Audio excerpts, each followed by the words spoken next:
महाभारत के युद्ध के बाद सभी मृत परिजनों और रिश्तेदारों का तर्पण करने के बाद पांडव एक महीने तक गंगा तट पर रहे। धर्मराज युधिष्ठिर को देखने और उन्हें सांत्वना देने के लिए कई महान ऋषियों और संतों के आने जाने का क्रम लगा हुआ था। इसी बीच नारद ऋषि भी युधिष्ठिर के पास गए और युधिष्ठिर की मनस्य स्थिति के बारे में पूछा। नारद ने युधिष्ठिर से प्रश्न करते हुए कहा कि हे युधिष्ठिर, अपनी भुजाओं के बल और भगवान कृष्ण की कृपा से आपने इस युद्ध में विजय प्राप्त की है। क्या पापी दुर्योधन को परास्त करने के बाद तुम प्रसन्न नहीं हो? मुझे आशा है कि शोक और विलाप आपको सता नहीं रहे होंगे। युधिष्ठिर ने उत्तर दिया, वास्तव में मैंने कृष्ण की कृपा और ब्राह्मणों के आशीर्वाद और भीम और अर्जुन की शक्ति के आधार पर युद्ध जीता है।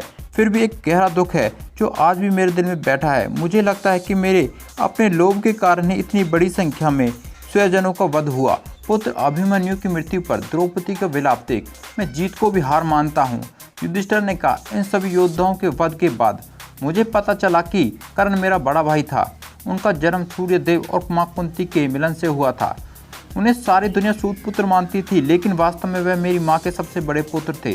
मैंने अनजाने में ही सही लेकिन उन्हें मार दिया। ये बात मुझे अंदर ही अंदर खाई जा रही है।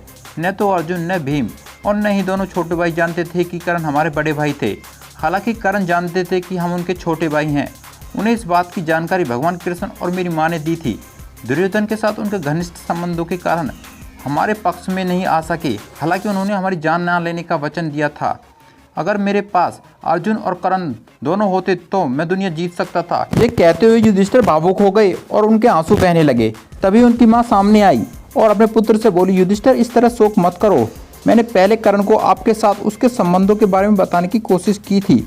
सूर्यदेव ने भी उससे बात की थी। हालांकि अपनी घनिष्ठ मित्रता के कारण कर्ण ने दुर्योधन का साथ नहीं छोड़ा। मां कुंती की सांत्वना की बातें सुनी तो युधिष्ठिर अपने क्रोध और शोक को शांत न कर सके और धर्मराज युधिष्ठिर ने मां कुंती से कहा कि आपने इतनी बड़ी बात हमसे छिपाकर हमें अपनी ज्येष्ठ भ्राता का हत्यारा बना दिया। युधिष्ठिर ने क्रोध में आकर अपनी मां कुंती के साथ साथ समस्त नारी जाति को श्राप दिया कि वे चाहकर भी अब कोई बात अपने हृदय में नहीं छिपाकर रख पाएंगी।